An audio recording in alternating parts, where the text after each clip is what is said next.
Okay, imagine a Yakuza assassin who catches feelings for a total normie. Sounds like a typical rom-com, but it's way darker than you think. This is an assassin love story filled with Yakuza, trauma, and heartbreak. If you're into love stories that bite back, this one is for you. The story focuses on Nezumi, who's been raised by a Yakuza group trained to never feel love. Well, guess what? She falls in love with a normal guy named Ao. They start living together and everything goes well until the mob finds out Ao knows that Nezumi is an assassin. Ao's fate lies in Nezumi's hands. How is he gonna get out of this sticky situation? This manga is still ongoing, so there's plenty more plot twists to come. Find out in Nezumi's First Love.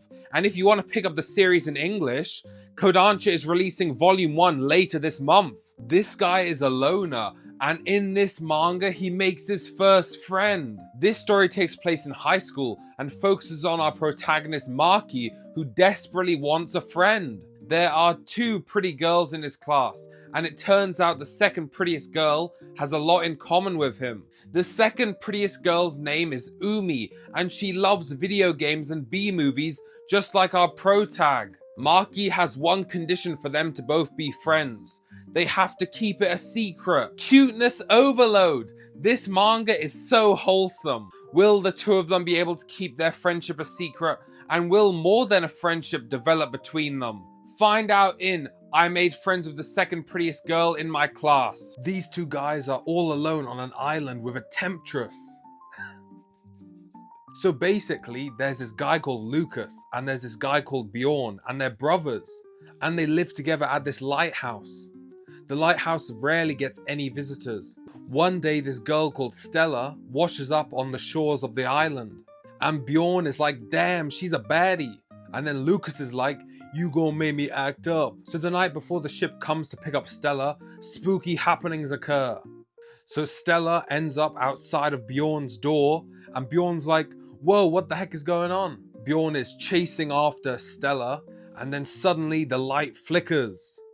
Oh no. So yeah, basically after that, a lot of stuff happens, and it's kind of like, whoa, crazy.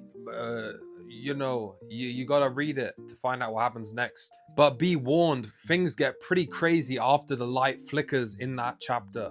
I highly recommend you guys check out this one shot. I grew a mustache just for this video to match with Bjorn. This first chapter is a one shot by a new author and artist. This is probably one of my favorite one shots I've read of all time. This is Mad Dead Lighthouse, and you can read it on Manga Plus. This guy is a simp.